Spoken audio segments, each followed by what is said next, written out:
Endurance Junkie Podcast, episode 33.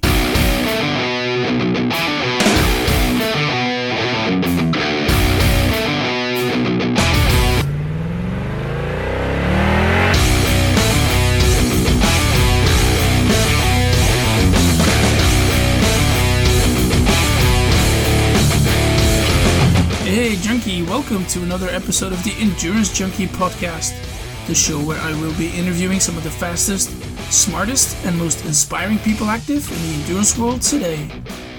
Sophie Radcliffe is one of those rare people who understands the value of life and what it means to really live and feel joy. She believes that by challenging ourselves, we stretch our limits, break down barriers, and realize we can achieve far more than we think. Sophie, thanks for taking the time to chat here today. Now, before we get into the main reason why I invited you on the show, and that was your Alpine Coast to Coast adventure, can you tell us a bit about yourself and your sporting background and how you got into endurance sports? Absolutely. Thanks so much for having me here on the show. It's a real honour to be speaking to you. So my background in endurance sports, well, first thing is I've always loved sports, but I wouldn't say that I've necessarily been sporty or any good at them, really. But I've always been one of the people who loves the idea of challenging themselves. And it was when I graduated from university, I was in London, working in my London job, and I really felt like I needed a good reason to go and get fit and to find a challenge outside of my work that would be something I could focus on. So I found this race through the jungle of Borneo. It was a week-long multidiscipline adventure race. And it just totally caught my eye. I just thought this was amazing. I'm going to go and do it. And so I signed up for that and started training. And it really was definitely the catalyst that put me on this path and ultimately changed my life. So you immediately went for something really extreme. You weren't really pleased with maybe doing London Marathon or something? Yeah, I don't know. I don't remember ever looking at something like the London Marathon. I always wanted something that I guess was a bit different, something that was adventurous, and I also love the idea of traveling to a new country and all that came with that. So I can't actually remember what exactly it was about this challenge. I just thought it was the coolest thing I'd ever seen, and I wanted to do it. And it went well? It was amazing. It was. I remember afterwards just feeling so. I'd had all these new experiences with new people and new countries and adventure and all this kind of stuff. But the underlying thing was that I'd achieved something I didn't think that I could do. And it really opened my eyes and it made me think, well, I've done that. Maybe I could go and do this. And it fueled my desire to be driven and to boost my confidence and to be someone who set myself big goals and went out and achieved them. And that desire was not just in adventure, but also in endurance sports, but also in life and in business as well. Yeah, because it really changed your life because you ultimately just quit your day job.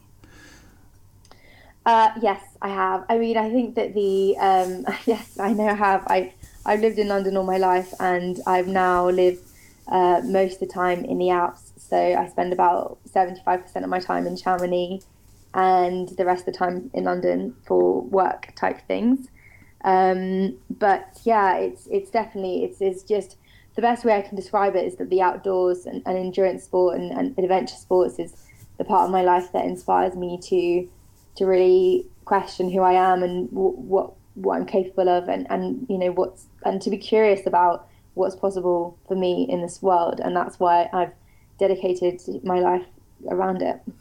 So what triggered you to actually make the decision to quit your job and become like a bit of an entrepreneur? And because I guess you're doing other things now to get some money coming in, but it's a totally different thing than having a regular day job, right?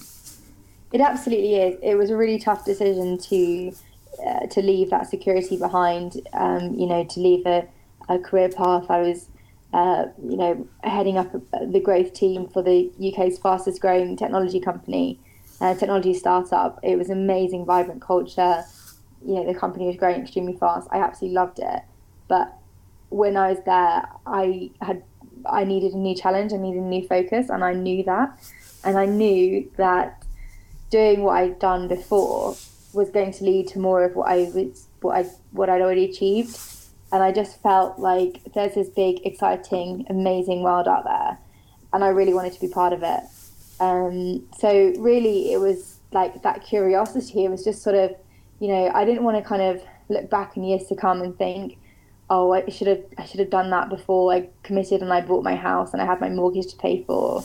I wanted to do it when there was really nothing holding me back apart from my fear. And that fear was based around money. It was sort of, it's very counterintuitive to earn less money than you were earning before, or, to say, like, to give up share options, which I did when I left there.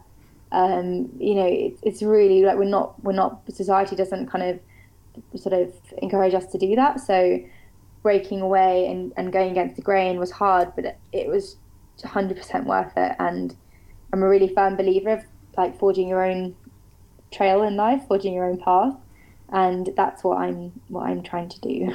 Yeah. So, and when did you get really confirmation about the fact that you made the right decision? I think it's an ongoing process.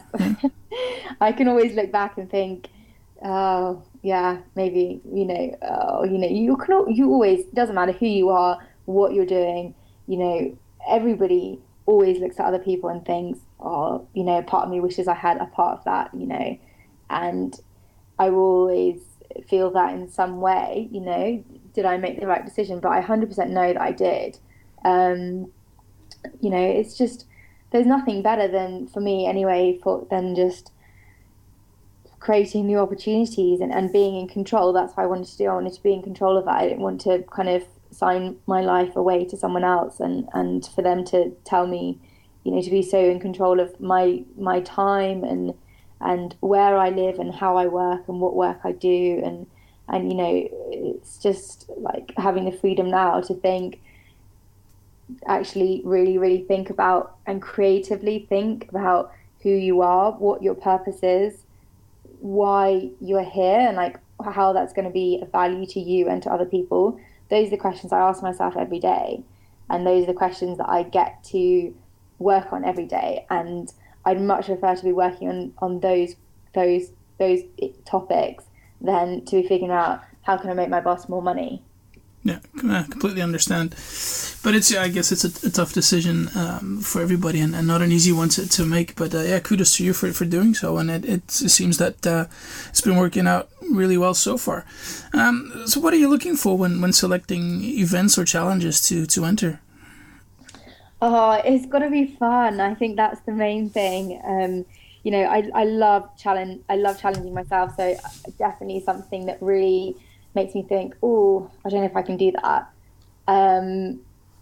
But like the fun element of it, and I'm a really big fan of sharing things with other people. I really love that. There's nothing stronger than the bonds that you can create when you go on an adventure, when you're out there in the elements together. And the friendships that come from that, I think, are really special. So yeah, that's kind of what I look for, just something that challenges me, something that's fun, and something that I can share with other people.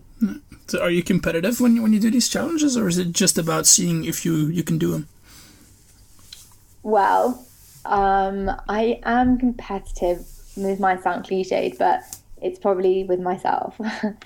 I think it can be quite a dangerous world to get competitive in, because a lot of stuff I do is in the mountains, and if I start sort of trying to bring records into that and stuff, then maybe I'll be putting myself in jeopardy, and I don't really want to be taking on more risk than I need to. Yeah, I guess it's just about the challenge that you do. I mean, if you want to summit, say, Mont Blanc, it's just the fact about summiting. But if you do an Ironman, it's see how fast you can go and maybe improve on that the next time that you do these races. Yeah, and you definitely, what other people are doing around you definitely fuels you to be competitive and to push harder, and that's, I think, is definitely important for me. But I guess we're all competitive. Everyone who's driven is competitive. I don't know if that's really answered your question. Yeah, cool, no problem. What challenges have you done since that Borneo adventure race? Well, one of the ones that I'm probably most well known for is the London to Paris cycle in 24 hours. It's one of my favorites. I've done it 5 times now, and I just love it. It's such a brilliant challenge. It's an awesome adventure. It's like completely accessible to anyone, and it's kind of really iconic. So I've done that a few times, and How'd you go under the tunnel? Do you cycle there, or do you take? you take the ferry. Oh, So, okay. yeah, you put your bike on the ferry and you try and get a couple of hours kit. Yeah. And then you arrive in France at sort of 4 a.m. in the morning, and you've got to cycle all the way to Paris. So it's good. It's really, really, it's just a brilliant achievement. And I think I really love the fact that you can do that and you can do it in a day, basically, and then you can go back to work on the Monday without having to take any time off, having had a brilliant adventure. Yeah, cool. Is that like the one that sticks out the most? That you're most proud of? The Alpine Coast to Coast that I did in August is the one that I'm the most proud of. Okay. That was a world first expedition to cycle the length of the Alps and to climb the highest mountains in each of the 8 Alpine countries. So it's not just climbing the highest col. It's really you cycle from mountain to mountain, and then you actually alpine climb to the highest point. Is that it? Exactly. That's okay. it. Thank you for clarifying that, because some people say, "Oh, how did you get up? How did you cycle up Mont Blanc?" Yeah. Well, okay. Let me go back. That was something, and that for me was a real kind of turning point, because all the other challenges and adventures that I've done have been things that I guess you could probably say are like weekend warrior type things. So I've done Ironman Wales twice. I've done the Three Peaks challenge a couple of times, and I've done it once while cycling in between them, and just like a load of other, like all the obstacle races, half Ironman, like just load of different races, and running and cycling events. But over the last couple of years, I've also been getting into alpine climbing, and I really, really love it. And at the same time, I've been loving my cycling. So I started to put these together, and I thought, well, what can I do that's going to be a big venture that's going to totally take me out of my comfort zone, and be what really intrigues me about the idea of an adventure that's more than a few days long is that you're kind of like opening yourself up to the experience and to who you might become. And I really love that. Yeah, cool. And that was sort of what inspired me to do this challenge, this adventure across the Alps. But yeah, the trip was, I cycled from mountain to mountain across all the cols and up and down the cols, and then got off my bike, and with my husband Charlie, we climbed the mountains and climbed back down, and then cycled on to the next one. Yeah. So I guess that's been the biggest one, that has pushed you the furthest, both mentally and physically, I guess. Absolutely, yeah. It was immense, and just what's amazing is that with you, like when you're on an adventure, and it doesn't matter whether it's half a day or a week or a month, but your days become so inordinately packed with life that it just blows your mind. You just see and experience and feel and hear so many different things, and that's kind of, it feels like you're really, I just love that. It really feels like you're kind of going for it and going for life. Yeah, I guess most people get that after maybe a week or off, and then they have like an adventure or maybe an Ironman race or something that really takes them out of their work habit. And for you, I guess it's day-to-day business. It's your life. Did everything go according to plan there during that adventure, or did you have any extra challenges along the way? Yes, absolutely. I mean, it wouldn't be an adventure if it kind of all went to plan. I'm also not so good at the plan thing. I mean, I had a plan, but it was a loose one, and I love this kind of like the flexibility of it, like being able to, because I basically had no idea. I mean, how far I could cycle each day. I was like, well, maybe I might be able to cycle like 100 miles a day, but I just didn't know. And it turned out that I actually was able to do the cycling sections and the climbing sections a lot quicker than I originally thought, especially for the first half of the trip. So by the time we got to day 16, we were already 5 days ahead of schedule and halfway through the trip. So it was kind of like, having a plan would have been a bit pointless anyway. That's what I tell myself. Yeah, I guess that's you need that flexibility definitely on adventures like this. A lot of things went wrong. I fell over halfway up Mont Blanc on our first attempt, and I was in floods of tears, rolling around on the floor of the men's urinals in this mountain hut. Nope. I was thinking that the whole thing was over, and I was like, oh, I put so much into this for this to be how it ends, because that was our 6th mountain, so we had one more to do after that. Mm-hmm. But actually, it was okay. We went down and we basically, rested for a day and then went back up the next day and then did the whole thing again and successfully summited. But yeah, so many things, especially when you're tired and you're just, you're trying to do so much. Like, I've never put myself in that situation where I just asked myself to perform to my maximum day after day. That was really the biggest challenge. It was like, I'd practiced it before, going out then doing one day and saying, right, put everything into this day and go and see what you can do. And I'd practiced that up to 3 days.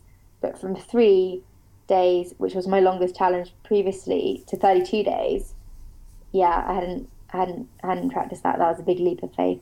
Yeah. So how did you deal with the down moments that you had then? Was it mainly just talking with your husband, and was he able to pull you through, or did you have any extra or other means to get positive again?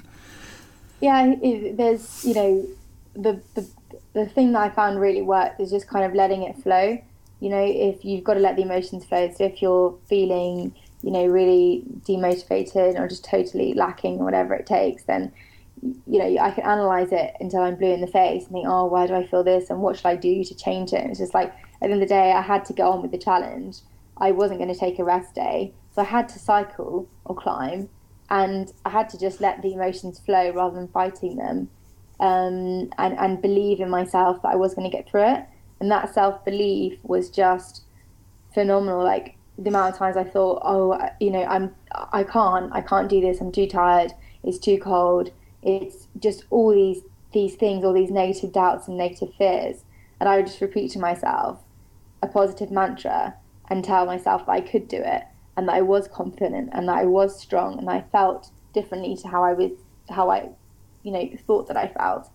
And actually, you turn into whatever you think. And it turned out that, at the end of a few hours of struggle, that I would really feel so much better, and that really helped me get through. Yeah, awesome. What do you want to do with the Alpine Coast to Coast? Would you like to see other people take on the challenge, or is this now just something that's done for you and you want to move on to something else? Oh, I'd love to see other people take on the challenge. That would be so amazing. Definitely. I really loved it. I think that I will use that as a basis for whatever I do next. And I'm driven to use the kind of strength that I developed as an alpinist and as a cyclist to sort of challenge myself to improve there as well. Oh, cool. So what's left on the bucket list then? I would love to. We're talking about going to Kyrgyzstan in the summer to climb some unclimbed peaks there. And I really love the idea of the wilderness there in the mountains. So I'm really excited about that. Being now in Chamonix, it's all about the winter sports, ice climbing in the winter, skiing, and winter mountaineering and trail running as well. Just like running in the mountains is just my dream come true. So all things around that, basically. Yeah. And that's also your income for now, I guess, that you're building up a business out of Chamonix, right? Yeah, exactly. I have fingers in pies, and and I also do a lot of digital stuff. So as I explained, my background comes from working in tech companies. So I do a lot of kind of consulting and freelance work there, and that keeps me current in how quickly digital is moving. which is really exciting. So there's a big growth there too. So yeah, so lots of you know what it's like. You just gotta just keep things ticking over and be open to opportunities and put everything into it and see what happens. All right, cool. All right, Sophie. Well, thanks for your time here today. How can people get in touch with you? Best way to get in touch with me is through Twitter, which is @ChallengeSophie. My blog is www.challengesophie.com, and Facebook is Facebook.com/ChallengeSophie. Same with Instagram. It's really easy. Just Google and you'll find all my social media channels and my blog. And I'd absolutely love to hear from anyone who has any questions about any challenge that you're undertaking, or anything that you've got going on that you feel you need to boost your confidence with, or any questions about any of the challenges that I've done. Please get in contact. I'd love to hear from you. Thank you. All right, cool. I'll make sure to put all these links in the show notes pages, so people can find them there as well. Yeah, I guess you have some sponsors as well. Oh, I do have some sponsors. For the Alpine Coast to Coast, I had some amazing sponsors. They were Adidas, who sponsored the cycling element of it, and Haglos, that sponsored the mountaineering section of it. I also work with Life Edge, which is a really cool brand that develops iPhone products for adventurers to keep your phone all nice and clean and safe when you go on your adventures. So check out these guys, and yeah, like I said, it'd be great to hear from you. Oh, cool. Anything else you want to plug? No, I'm all good, thank you. All right. Okay, well, good luck with recovering from Alpine Coast to Coast, and yeah, I'm excited to see what will be next for you, and definitely keep an eye out on the blog. Well, thank you so much. It's been a real pleasure to be on your show today, right. And I wish you all the best with your business. All right, thank you very much. You too. Thank you. Bye-bye. Bye.